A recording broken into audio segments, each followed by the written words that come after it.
Hello and अस्सलाम वालेकुम। Welcome to my YouTube channel Zaidi sports.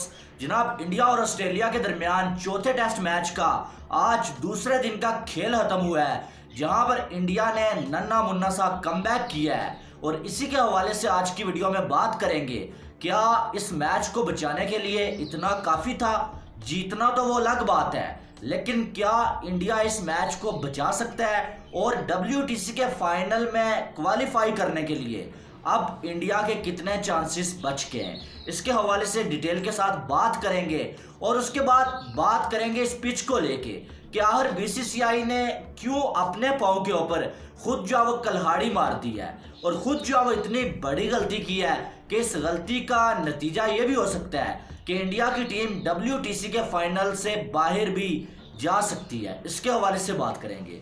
उसके बाद आज के दिन की सबसे बड़ी खबर आ रही है कि बाबर आजम को कप्तानी से हटा दिया गया है। भाई, जबरदस्ती बाबर की मर्जी के खिलाफ जाके बाबर को कप्तानी से हटा दिया गया है। इसके हवाले से बात करेंगे कि क्या हो गया भाई कि बाबर के लिए जान देने वाले जो थे वही जो है बाबर आजम की कप्तानी के पीछे बढ़ गए हैं और बड़े आराम के साथ वो कप्तानी लेने के लिए भी तैयार हो गए हैं। भाई, इसके हवाले से भी बात करेंगे।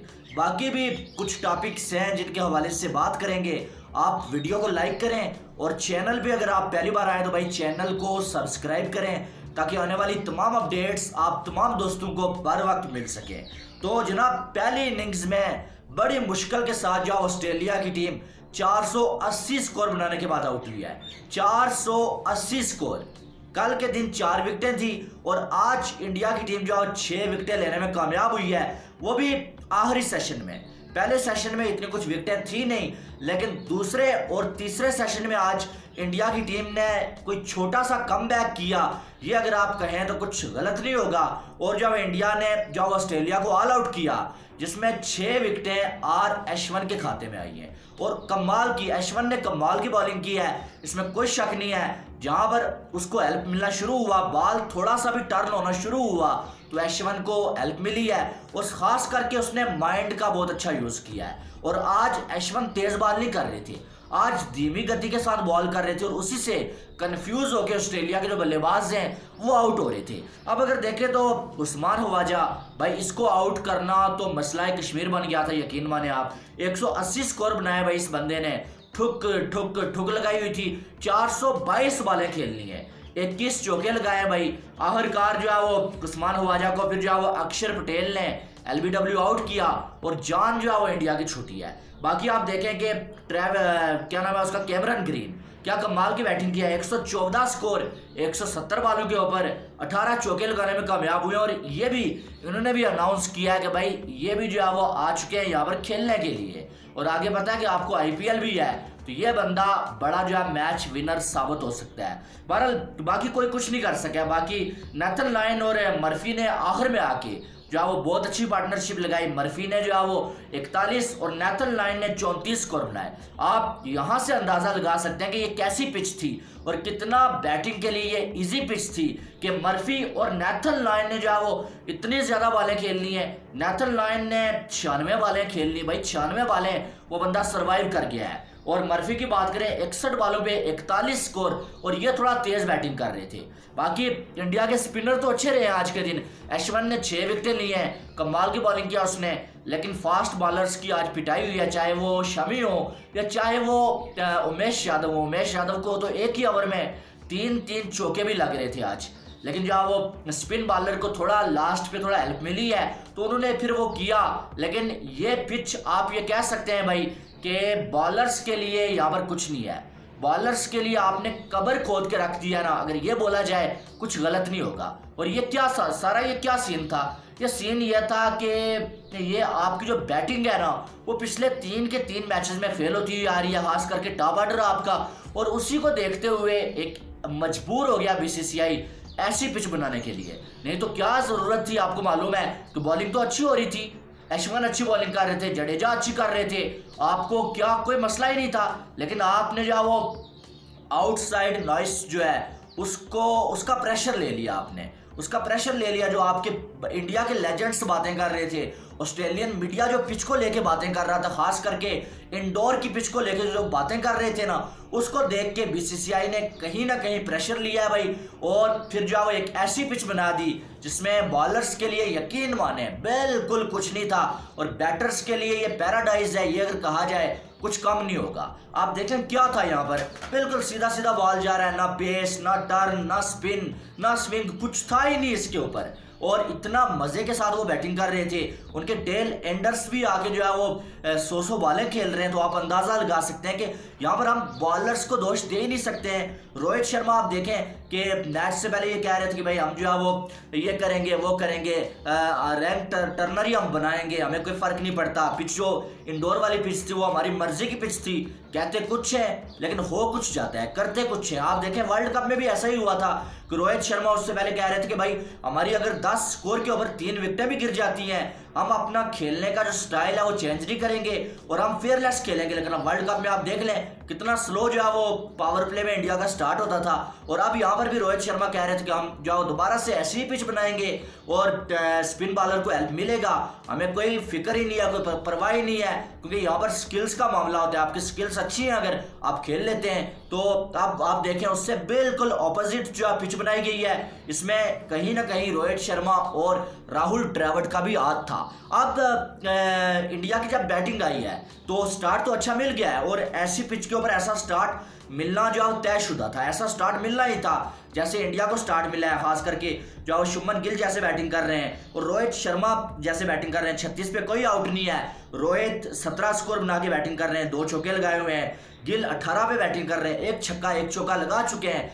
लेकिन ये स्टार्ट तो अच्छा मिल गया है, लेकिन इस मैच का रिजल्ट क्या होने वाला है, क्या इस मैच का रिजल्ट अभी पॉसिबल है?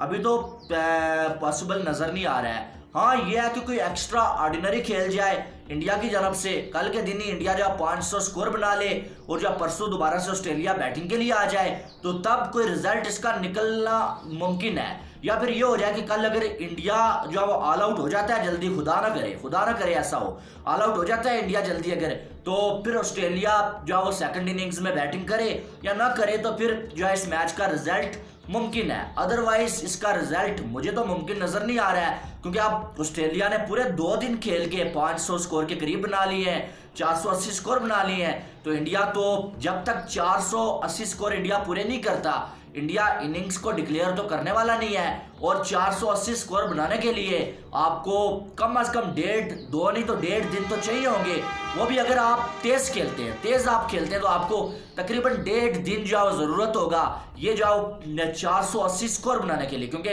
बीच में ना ही स्काई जैसा और ना ही ऋषभ पंत जैसा कोई ऐसा प्लेयर मौजूद है कि जो आपको तेज खेल के दे और एक ही सेशन में आपको 200 स्कोर तक जो है बना के दे दे, ऐसा तो नजर नहीं आ रहा है। तो ये मैच ज्यादा मुझे ऐसा लग रहा है यार कि ये ड्रा की तरफ जाएगा, इंडिया हारेगा नहीं ये मैच, ये मुझे मालूम है। इस पिच के ऊपर इंडिया हारेगा नहीं ये मैच, ये हारने वाली पिच नहीं है। इंडिया भी यहाँ पर आके बैटिंग अच्छी करेगा, बैटिंग के लिए पैराडाइज है ये पिच, और रोहित और गिल में से भी कोई बड़ी इनिंग्स खेलेगा। और मुझे ऐसा लगता है कि विराट कोहली इस पिच के ऊपर एक बड़ी इनिंग्स खेल सकते हैं, और जो विराट कोहली का शो नहीं आ रहा है ना वो यहाँ पर आना चाहिए भाई। यहाँ पर भी अगर नहीं आएगा फिर कहाँ पर आएगा?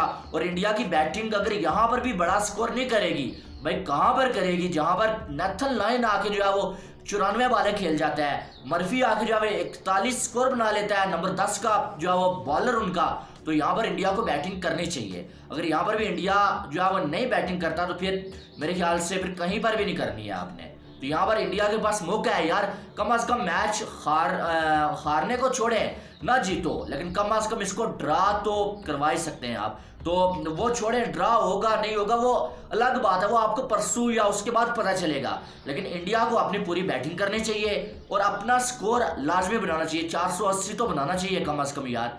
ये जो लीड है ये तो खत्म करनी चाहिए इंडिया को। बहरहाल पिच यार मैं तो इससे मायूस हुआ हूँ। आप मुझे अगर जो आप डेली देखते हैं तो आपको मालूम है जब पाकिस्तान में पिच बनी थी भाई तो हमने क्या बोला था कि यार ये पैथेटिक पिच है, फटा पिच है भाई, ये एक जो फ्लैट ट्रैक बना के आपने रोड बना के दे दी है और आप देखें परसों रोहित शर्मा ने भी अपनी प्रेस कॉन्फ्रेंस में यही बोला था कि हमने जो है वो रैन टर्नर इसीलिए बनाया, हम पाकिस्तान जैसी पिच नहीं बनाना चाहते कि जहाँ पर जो 5 दिन जो है वो मैच हो, बल्लेबाज जो है 200-200 स्कोर बनाए और 500-500 स्कोर बने। तो भाई रोहित साहब ऐसा तो हो गया है, यहाँ पर भी तो तकरीबन 500 स्कोर बन गए हैं। तो वही मैं कह रहा हूँ कि रोहित शर्मा जो बात करते हैं उससे ऑपोजिट वो जाके करते हैं, तो ये चीज़ आपको नजर आई है। बहरहाल कभी इंडिया ने कमबैक किया हुआ है, गिल अच्छी बैटिंग कर रहे हैं, टच में नजर आ रहे हैं, रोहित भी अच्छी बैटिंग कर रहे हैं और कल का दिन बड़ा मजेदार दिन होने वाला है। कल पता चलेगा कि ये मैच किस तरफ जा रहा है। बहरहाल मुझे जो अभी लग रहा है, अभी तो ये मैच जो है वो ड्रा की तरफ जाते हुए नजर आ रहा है। आप देख लें कि कल का दिन इंडिया पूरा खेलेगा, इंडिया अगर 580 स्कोर बनाता है तो यानी कि इंडिया को 2 दिन खेलने पड़ेंगे, उसके बाद 1.5 दिन भी अगर बच जाता है तो 1.5 दिन के अंदर क्या 2 टीमें जो है वो बैटिंग कर लेंगी, ऐसा मुमकिन नहीं है। हाँ, कोई एक टीम बड़े जल्दी ऑल आउट हो जाए कोई 2 सेशन के अंदर, तो फिर ऐसा मुमकिन है कि इस मैच का रिजल्ट आ जाए। अदरवाइज ये मैच मुझे जो ड्रा होता हुआ नजर आ रहा है, और ये मैच तो ड्रा होता हुआ नजर आ रहा है या जो भी जीते जो भी हो, लेकिन दूसरी साइड श्रीलंका की टीम जो है वो हारने के मूड में नहीं है भाई। श्रीलंका लाजवाब खेल रहा है भाई, आप देखें क्या कमाल की यानी कि वो बैटिंग कर रहे हैं भाई। पहले जो है उन्होंने 355 स्कोर बना लिया और न्यूजीलैंड को वापस जो है वो 5 खिलाड़ी उनके 162 पे ऑल आउट कर लिए हैं। कल अगर पहले सेशन में ये इनको ऑल आउट कर देते हैं तकरीबन 250 स्कोर पर ही, तो अगर 100 स्कोर की लीड भी श्रीलंका को हो जाती है भाई, तो श्रीलंका जो है वो आप ये कह सकते हैं कि अगली इनिंग्स में 250-300 स्कोर बना लेता है तो वो न्यूजीलैंड को शिकस्त दे सकते हैं। अगर ऐसा हो जाता है तो इंडिया के लिए WTC का फाइनल खेलना मुश्किल हो जाएगा। फिर इंडिया को ये मैच जीतना लाजमी है। अगर ये मैच किसी सूरत में ड्रा हो जाता है या इंडिया हार जाता है, फिर अगर मगर वाली सिचुएशन आएगी और इंडिया को फिर अपनी जो नजरें हैं वो श्रीलंका की परफॉर्मेंस के ऊपर रखनी होंगी और दुआएं करनी होंगी इंडियन फैंस को कि श्रीलंका न्यूजीलैंड से मैच हार जाए। तो इसलिए मैच जीतना जरूरी है भाई, और ड्रा तो होता हुआ ये नजर ही आ रहा है, कम से कम हारना नहीं है भाई किसी भी सूरत में।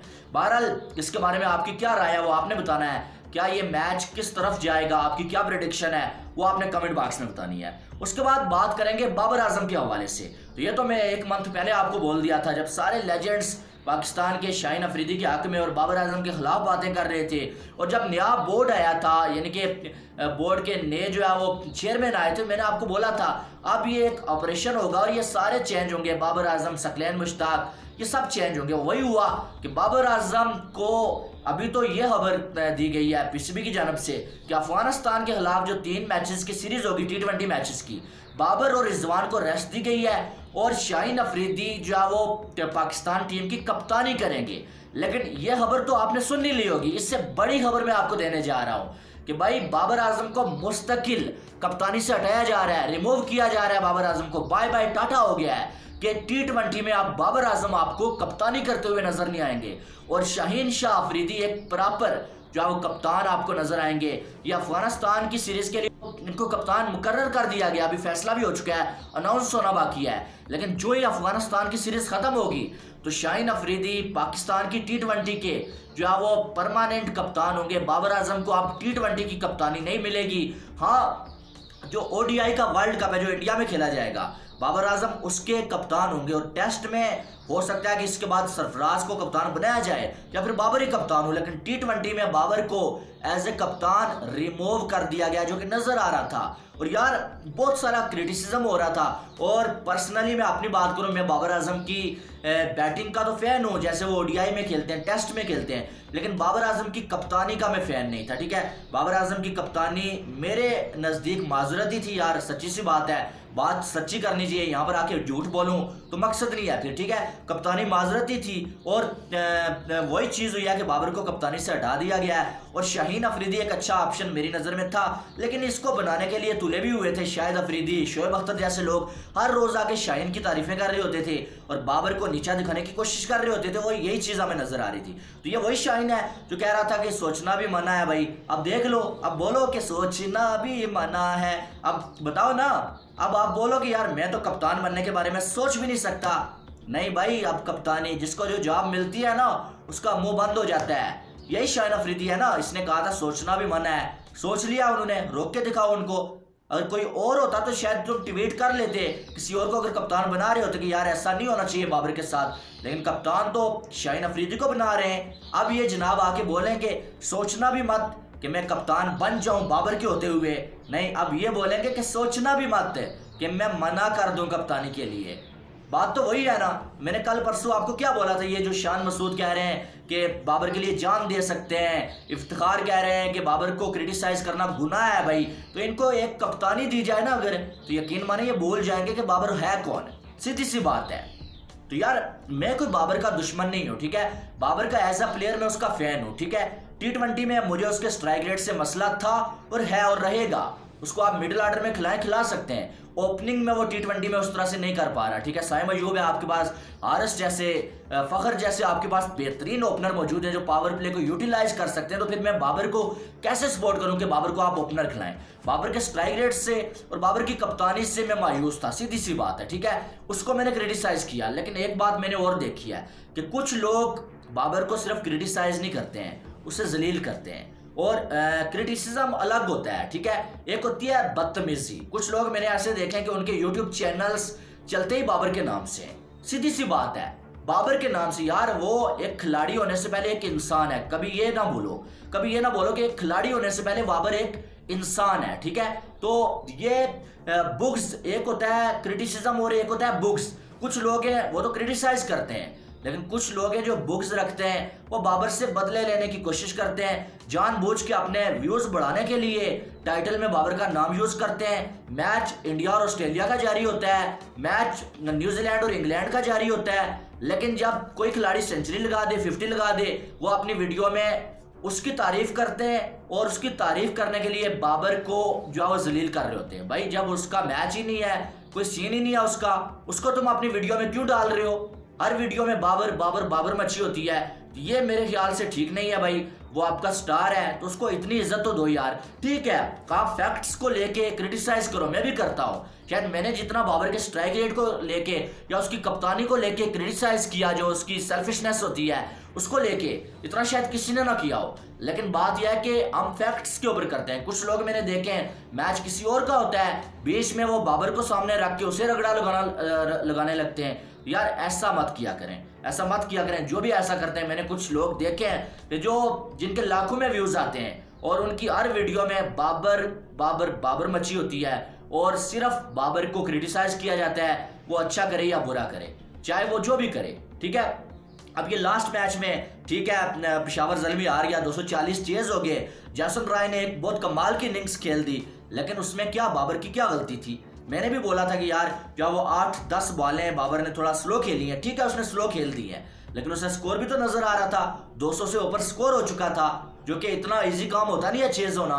तो अगर वो 160-70 पे छोड़ के ठुक ठुक करता अपनी सेंचुरी के चक्कर में, मैं भी बोलता, ठीक है।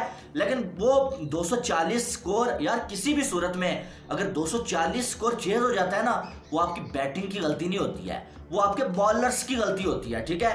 आपके बॉलर्स आके पिटाई खा रहे हैं, ओवर में जो है 6-6 चौके खा रहे हैं, उसमें बाबर का क्या गलती? उसने 100 बनाया हुआ है, या उसमें साइम अयूब की क्या गलती है? उन्होंने तो आपको एक बेहतरीन हिस्टोरिकल जो है वो स्कोर लगा के दिया हुआ है।